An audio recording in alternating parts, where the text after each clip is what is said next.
جاگتے، رات کو سوتے نہیں تھے، نیند اگر ہوتی تو دن میں کر لیتے، لیکن آخر عشرے کی تمام راتیں آپ جاگا کرتے تھے۔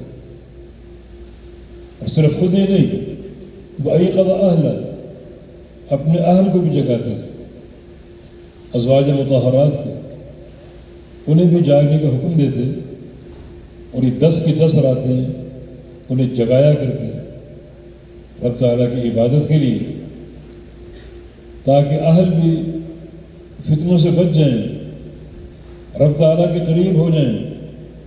صحیح بخاری کی حدیث ہے، ایک رات نبی رسول استيقظ النبی صلی اللہ علیہ وسلم رات کی نیند سے بیدار ہوئے، فرمایا کہ سبحان اللہ ماذا انزل اللیلہ من الخزائن وماذا فتح من الفتن، کہ آج کی رات کتنے فتنے کھول دیے گئے اور کتنے خزانے اللہ نے عطا فرمائے۔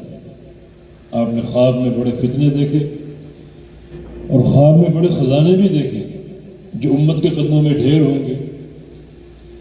پھر آپ نے فرمایا کہ ایقظ صواحب الحجر، ان کمرے میں سونے والیوں کو جگاؤ، ان امہات المومنین کو، ان کو اٹھاؤ اور ان سے کہو رب کاسیۃ فی الدنیا عاریۃ یوم القیامہ، دنیا میں بہت سی لباس پہنی عورتیں قیامت کے دن برہنہ ہوں گی۔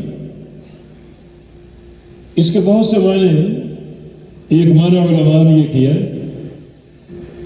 اور وہ معنی زیادہ اقرب ہے کہ دنیا کا لباس مثلا مالداری ہے، وہ عہدہ ہے، فلاں عورت خاتون اول ہے اور فلاں جو ہے وہ بادشاہ کی بیوی ہے، بادشاہ کی بیٹی ہے، اور فلاں جو ہے وہ امیر البلد کی بیوی ہے، یہ دنیا کے لباس ہیں۔ ان لباسوں میں عیب چھپ جاتے ہیں، کہ قیامت کے دن جب آؤ گی تو لباس ساتھ نہیں ہوگی، نبی کی بیوی کے طور پر نہیں آؤ گی، نبی کی بیٹی کے طور پر نہیں آؤ گی، بلکہ عمل کے ساتھ آؤ، عمل کے ساتھ۔ یا فاطمہ بنت محمد صلی اللہ علیہ وسلم اعملی انقذ نفسک من النار لا اغنی عنک من اللہ شیئا، نبی کی بیٹی کہ تم عمل کرو، اپنے آپ کو جہنم سے خود بچاؤ، میں قیامت کے دن کسی مسند احمد کی حدیث ہے، نبی علیہ السلام نے سیدہ عائشہ صدیقہ ام المومنین نے پوچھا کہ هل تذکرون اہلیکم یوم القیامہ، آپ قیامت کے دن مجھے یاد رکھیں گے یا بھول جائیں گے؟ فرمایا کہ اما فی ثلاثۃ مواطن فلا یذکر احد احد، عائشہ قیامت کی 3 گھاٹیاں کوئی کسی کو یاد نہیں رکھے، سب بھول جائیں۔ عند الصراط، جب پل صراط سے گزرنا ہو، عند الکتاب، جب اعمال نامے تقسیم ہوں گے، کسی کو دائیں ہاتھ میں کسی کو بائیں ہاتھ میں، عند المیزان، جب میزان کو گاڑا جائے گا اعمال کو تولنے کے لیے، بڑا یہ کڑا مرحلہ ہے، بڑے بڑے لوگ یہاں گر جائیں گے، بڑے بڑے پھندے خواہ یہاں گر جائیں گے، کیونکہ وزن اعمال کی 2 شرطیں ہیں، ایک عمل کا اخلاص نیت سے ہونا، دوسرا عمل کا نبی علیہ السلام کی سنت اور آپ کے طریقے کے مطابق ہونا، اور ایک دنیا ان شرطوں سے محروم ہے۔ کچھ لوگ ریاکار ہیں، ریاکاری کے خوگر ہیں، عمل میں شہرت، دنیا کی تشہیر، دنیا کی واہ اور شاباش، دنیا کی چمک دمک اور زیب و زینت، یہ ان کے پیش نظر ہوتا ہے، اخلاص نہیں ہوتا۔ جبکہ کچھ لوگ اخلاص تو اپنا لیتے ہیں مگر ان کا عمل اللہ کے حبیب کی سنت کے خلاف ہوتا ہے، مقابل قبول نہیں۔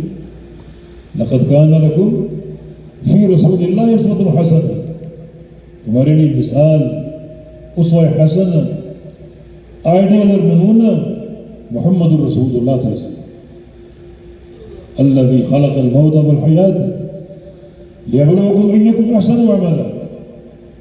اللہ تعالیٰ موت و حیات کا خالق ہے تاکہ تمہارا امتحان لے۔ سوچا کبھی آپ اس نے زندگی کیوں دی؟ تاکہ تم عمل کر سکو، اور عمل بھی احسن عملا، احسن عمل، ہر عمل نہیں۔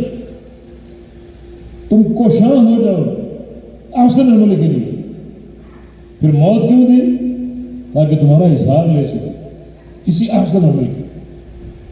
احسن عمل کیا ہے؟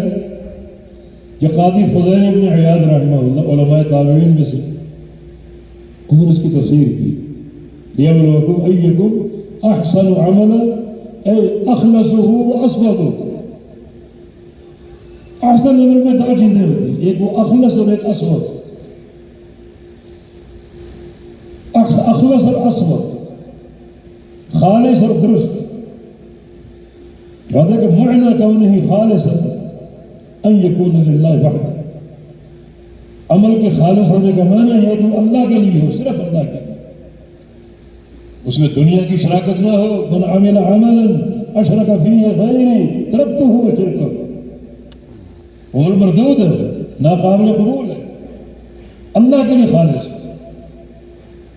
اور درست ہونے کا معنی کیا ہے؟ ومعنی کونہ صوابا ان یکون موافقا لسنت رسول اللہ. وہ نبی علیہ السلام کی سنت کے مطابق ہو، نبی علیہ السلام کے طریقے کے مطابق وہ عمل قابل ہو. یہ مرحلہ میزان اللہ تعالیٰ اعمال کو دولے گا. صرف اس بندے کا عمل بھاری ہوگا جس کے عمل میں یہ دو چیزیں ہیں، اخلاص اور سنت رسول کے مطابق. ورنہ وہ میزان خود اس عمل کو مسترد کر دے گا. صحیح بخاری کی حدیث ہے رب السمین لا یذر عند اللہ جناح بعوضہ. بہت سے بھاری بھرکم لوگ اپنے اعمال سمیت آئیں گے اور ان کو تولا جائے گا. ان کا اور ان کے اعمال کا بدل اللہ کے ہاں اس میزان میں ایک مچھر کے پر کے برابر بھی نہیں ہے. کہ اخلاص کا فقدان ہے یا پیغمبر علیہ السلام کی سنت کی اتباع کا فقدان. سب بھول جائیں گے اس وقت. عائشہ آپ نے سب بھول جائیں گے. اس لیے ایقظ اہل، اپنے اہل کو جگاتے. نبی علیہ السلام کو اسوہ ہے، اپنے گھر والوں کو جگائیں. یہ بڑی قابل قدر لاتے ہیں اور ان کی پرواہ کریں، فکر کریں انہیں. کچھ لوگ گھر والوں کی طرف بے فکر ہو جاتے ہیں، بس مسجد میں خود جانا، پروگرام دیکھنا، رات بھر مسجد میں گزارنا. گھر میں کیا ہو رہا معلوم نہیں. گھر میں رہو، گھروں پر نگاہ ہو تاکہ نبی علیہ السلام کی اسوہ اور آپ کی سنت پر عمل ہو. احیا لیلہ وایقظ اہلہ. پوری رات جاگتے اور اپنے اہل کو بھی جگایا کرتے تھے اپنے ساتھ. اللہ تعالیٰ سے مان لو، اپنے گناہوں کو بخشوا لو. تبھی تو ام المومنین نے پوچھا نبی علیہ السلام سے اگر میں نے اس رات کو پا لیا لیکن ادرکت لیلۃ القدر ماذا اقول. اس رات کو پا لیا تو میں کیا کہوں؟ میرا عمل کیا ہو؟ اللہ تعالیٰ سے کیا مانگوں؟ فرمایا کہ قولی اللہم انک عفو تحب العفو فاعف عنی. یہ دعا کرو، اللہ تعالیٰ کو واسطہ دو اس کے عفو ہونے کا. عفو گناہوں کی بخشش کے تعلق سے اللہ تعالیٰ کی سب سے بڑی صفت عفو ہے. اللہ تعالیٰ ستار ہے، غفار ہے، تواب ہے، مگر عفو کا درجہ سب سے اونچا ہے. غفار کا معنی گناہوں کو چھپا دینے والا، تواب کا معنی توبہ کی توفیق دینے والا اور توبہ کرنے والے کی توبہ کو قبول کرنے والا. ستار کا معنی بھی گناہ پر پردہ ڈالنے والا، مگر عفو کا معنی گناہوں کو مٹا ڈالنے والا. گناہ ختم کر دیتا ہے، گناہوں کو مٹا دیتا ہے. یہ واسطہ سب سے بڑا واسطہ ہے کہ حالت عفو ہے تو گناہوں کو مٹانے والا ہے. تحب العفو، اور گناہوں کو مٹانا تجھے پسند ہے، گناہوں کو معاف کرنا تجھے پسند ہے. فاعف عنی، مجھے بھی معاف کرنا، میرے گناہوں کو مٹا دے، میرے گناہوں کو ختم کر دے. اور گناہ ختم ہو جائے تو قیامت کی رسوائیاں سب ختم ہو جائیں گی. ایک انسان کا اچھا انجام ہوگا.